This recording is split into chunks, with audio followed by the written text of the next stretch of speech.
Hello, welcome back to the channel. My name is Lisa Elvin Stoltari, and I'm a genealogist and a passionate traveler. Over the last year or so, I've been featuring each fille du roi or king's daughter and getting to know their stories a little bit better. There are over 700 of them. We're on episode 167. You do the math. But we're going to keep on going. I intend on honoring all of those who have left descendants in Quebec and in North America. But before we begin today's episode, let me show you ways you can help support this channel and the work I do. The first three keep you in the know. Subscribe, like, and notify. The next are ways to help the channel grow. Coffee, Etsy, and Patreon are all ways of showing your support for what I do. With that being said, let's get started and get to know our fille du roi of this episode. Today's episode is Renee Bireet, and she is a viewer request. I do not have her in my file, so I'm always excited when I get to explore a new fille du roi. Let's get started and get to know what Renee's story is. So Renee was born in 1646 in La Rochelle. Her parents were Jean Bireet and Simone Perrin. And let's talk a little bit about La Rochelle. La Rochelle was founded during the 10th century. It became an important harbor in the 12th. Until the 15th century, La Rochelle was to be the largest French harbor on the Atlantic coast, dealing mainly in wine, salt, and cheese. The name was first recorded in 961 as Rupella, from a Latin diminutive meaning Little Rock. La Rochelle has one of the richest histories of all the towns of France. From its beginnings as an area where the Knights of Templar had their strongest base, where Eleanor married Henry Plantagenet in 1152, who would become King of England as Henry II, thus putting La Rochelle under Plantagenet rule until Louis VIII captured it in the 1224 siege of La Rochelle. During the Plantagenet control of the city, in about 1185, Henry II had the Vauclair Castle built, remains of which are still visible in the Place de Verdun. From 1568 on, La Rochelle became a center for the Huguenots. It was in La Rochelle that the Protestant revolutions occurred, and creating the uprising that would become known as the Siege of La Rochelle throughout the 1600s. The Huguenots were expelled from La Rochelle. Many of you might be familiar with a town called New Rochelle in New York. That was founded by Huguenots who were escaping. You can see that it is part of the region of Nouvelle-Aquitaine, Eleanor of Aquitaine. Kind of gives you that idea. And then the circle in there for the département Charente-Maritime is where that is the département that it is founded in. The church where she would have been baptized, Renee would have been baptized, is there as well, located, and dates from about the 12th century. We do not have any evidence that Renee's parents died. We just know that she sailed on the Prince Maurice on July 30th, 1671. She was approximately 25, a little bit older than the norm. So the groom that selected her and who she selected, his name was Pierre Ballant de Lacombe, and he was born about 1646 in the town of Cantilac, France. His parents are unknown to me. But what's interesting is that they're both from the same region of France, Nouvelle-Aquitaine. She's from the upper coastal region. He is from much more Dordogne. So Cantilac is in the Dordogne region or département of France in the Nouvelle-Aquitaine. The church that he would have been baptized, Église Notre-Dame de la Nativité de Cantilac, dates from the 12th century. So it's kind of a historic place to visit. So this is where Pierre came from. The town as it appears today is on your right as well. So you can have a look at that. So Pierre would come to New France as a Carignan soldier. He was with La Compagnie La Brizardière, and he would arrive on our shores August 26, 1665. It would be some time before he and Renee would meet. In that time, he would have been granted land, and he would have established himself being ready or making himself ready for when a potential bride would come to into his life. About a year after Renee would arrive, she and Pierre would meet and marry. June 9th, 1672, they were married in Quebec City. So the family would settle at La Duranty. The history of La Duranty is a seigneurie that was established in 1672 by Governor Frontenac to Olivier Morel de La Duranty, who was a captain in the Carignan-Salieres regiment. This is inevitably, either he was granted the land or he had land and sold it. He eventually ended up settling here, Pierre did, and Renee as well.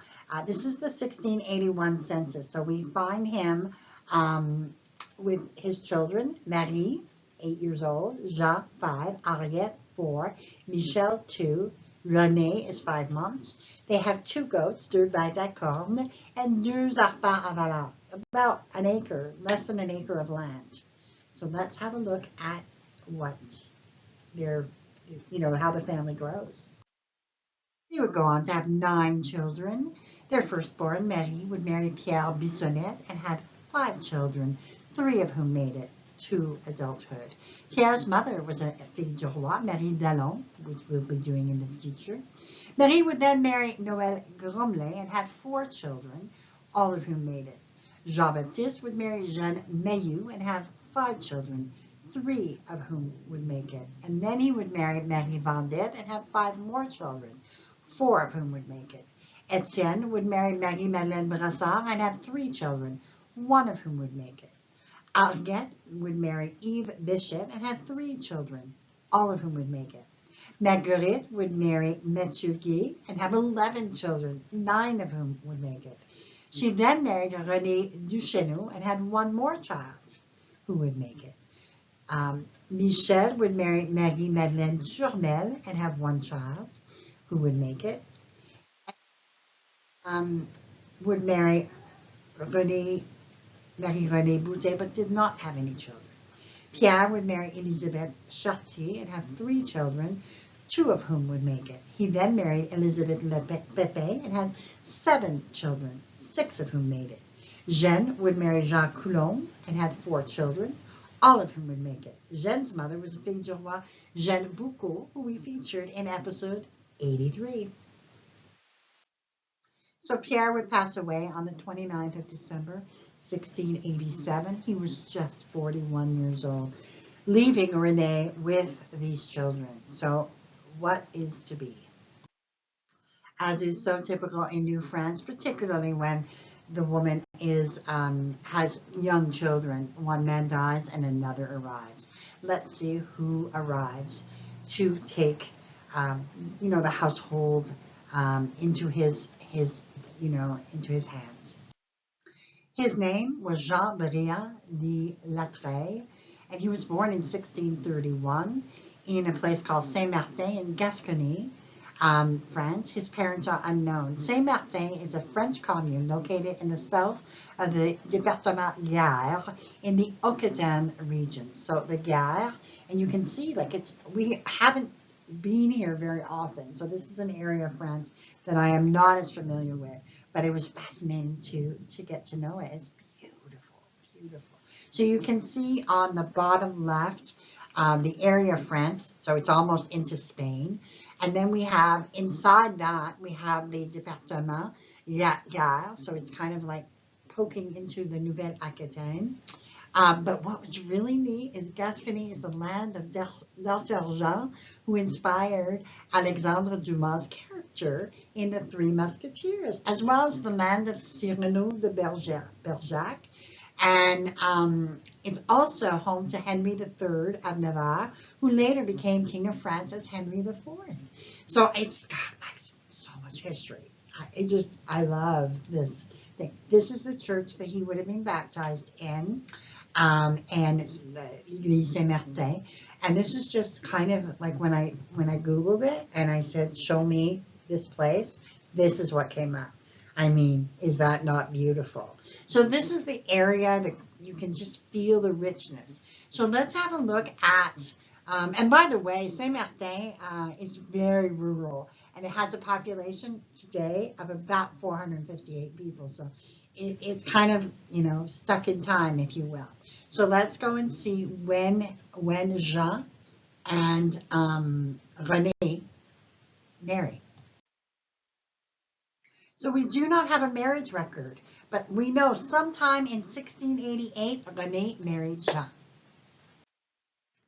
So a new family would grow. We have Louis Francois, who would marry Marie Marguerite Ardouin and have 5 children, 4 of whom would make it. Louis Alexandre would die at age 18. Gabrielle married Suzanne Bissonnet and had 5 children, only one of whom made it to adulthood. And again, let me know in the comments below which father is your descendancy line. I'd love to know. If you can believe it, another death. Jean Bireet would die on November 30th, 1706. He was 75 years old. By then, they would have been married, they were married sometime in 1688, so about 18 years, so not too bad. So again, one man dies, another arrives. Who's the third man? So her third husband, his name was François Lavergne, and he was born in 1648 in Limoges, France. You can see that it is part of the region of Nouvelle-Aquitaine, but it is in a very top part of Haute-Vienne. The city of Limoges is renowned, and it has about 300,000 people. This is a shot of it, like the downtown core, and then on the extreme right, and then on the second slide, you can see the church that he would have been baptized in. Now, Francois was a husband. This was his third marriage as well. He was married to Françoise Lefrançois and to Jeanne Chartier. And we will be covering them for sure in a later episode. So he brought with him his own history. He was a Mason, but obviously he was much older at this point. And but they, he was definitely, they were both looking for companionship, shall we say.